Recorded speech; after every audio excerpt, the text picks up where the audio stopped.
But he did help to course correct Juke, who for the first time probably said the realest shit she ever spoke to Aunt Rock. When they met up in the diner. She like, you see me? 'Cause Kanan next to me, but you don't really see me. She like, but I see you. She like, I might have said nothing, but I seen you. Her Rock little feelings. Looked like she was ready to ride with Kanan on Rock and all of that. But then she chatted with Marvin, who she now really respects. 'Cause he changed his ways, changed his mindset on who she was as a person for her. Accepted Juke as is. And he tells her no way it would be Rock who would put down Famous or Crystal. And she believes him. Then she tries to calm down a hyper Kanan, turning to Juke for a second. But he ain't hearing nothing except whatever Pops and Snap tell him. Snaps and Pop. I'm hungrier than a motherfucker for some cereal right now. I know that damn much. Rock sat down with Kanan at the diner last episode, who was hella pissed to see her. And even when she came to him, told him to his face she ain't have nothing to do with Fame or Crystal getting put down. He like, even if you didn't do it directly, you did it. Don't want to hear Rock got to say. But whatever Snaps and Pop spitting, he don't really question them too tough, One, because Kanan green like that and pig-headed. But two, because they don't have a track record with him that he could point to that tied him to nothing, Rock told Kanan last episode, it must be nice to have her to point the finger at for everything. Sometimes that reputation precedes itself and track record.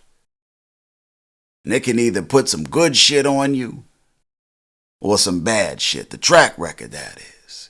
Old head Snaps and Pop missing that track record. For Kanan. Unfortunately for Rock. So whatever they say don't hold no real weight, good, bad, or otherwise to Kanan, Let's turn to Snaps and Pop for a second.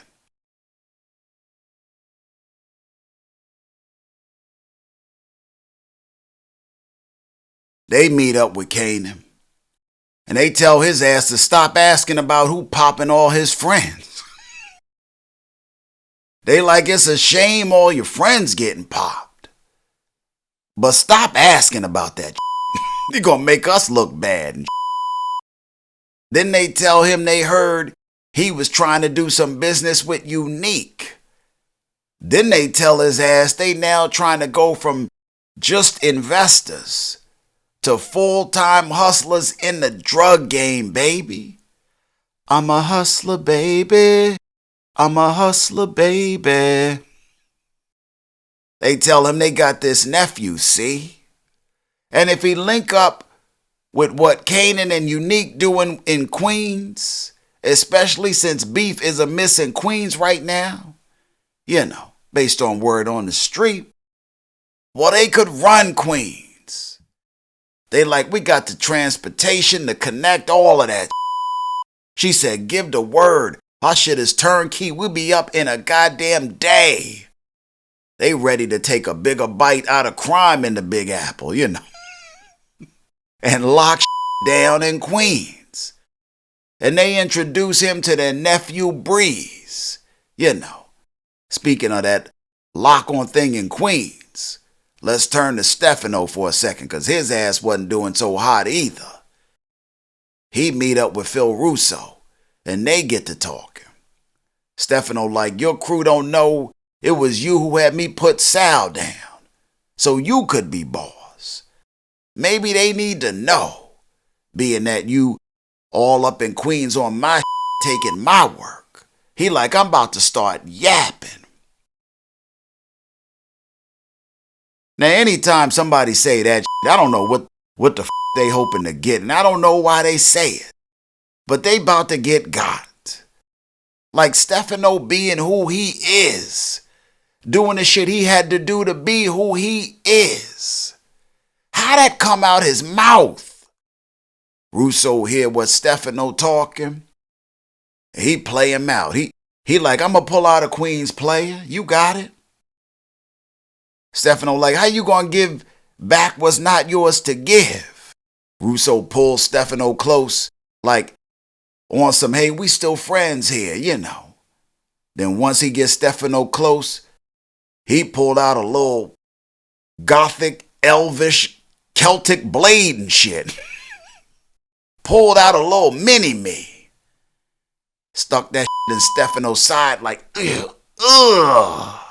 He like, I give and I take, mofo. Ain't look like enough to really set some shit off, though, you know. Didn't finish him off like he shoulda. Left him on a park bench out by the river, squirming, wiggling and shit. Pieces up out of there.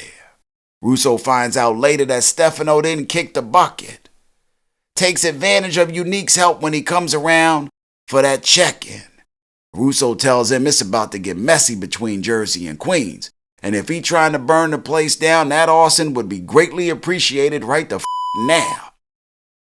And he start the war up, you know. Burn down the Golden Pavilion.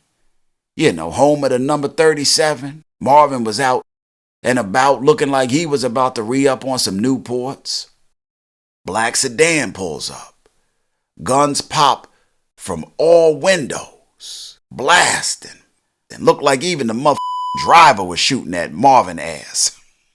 Shot his Lex up. On his way in the store, no one was hurt. But you know, the beef is fully on now. I mean, it been on. From Unique perspective. But now they ain't just shooting at Thomas Associates. They shooting at the Thomas family. Wait till they find out that PERNESSA and Romy Rome been snatched up, you know. Let's see how sweet on the Rome he gonna be then.